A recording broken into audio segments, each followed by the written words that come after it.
فرمانده و یک سرباز قسم حربی 0201 ریاست نیروهای مرزبانی در نویه مشچورو در رابطه با مرگ ابوبکر حسین زاده عسکری همین قسم حربی بازداشت کردند.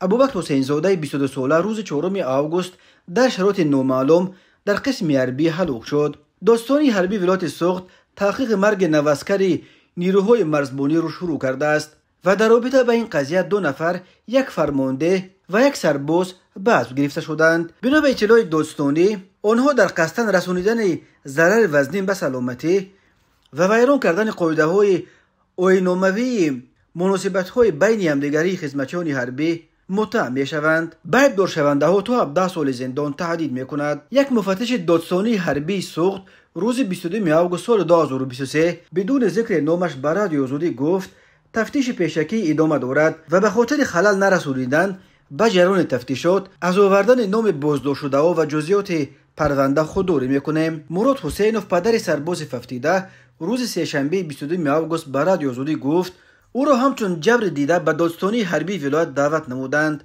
اما او را فقط با سربازی که در مرگ ابوبکر گمانبر است روبرو کردند. پرسیدم که چی شد؟ چرا پسر من هلاک شد؟ سرش را نمی برداشت، به چشم من نگاه نمی کرد، دستانش را برداشته همین خیل شد تکرار کرد و دیگر حرفی نزد.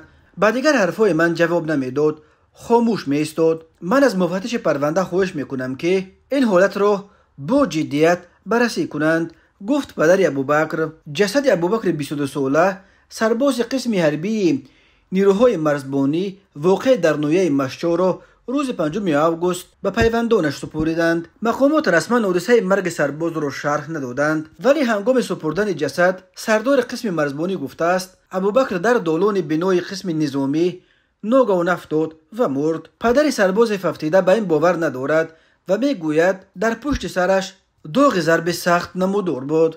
به گفته پیوندان ابوبکر حسین زاده صاحب یک فرزند بود.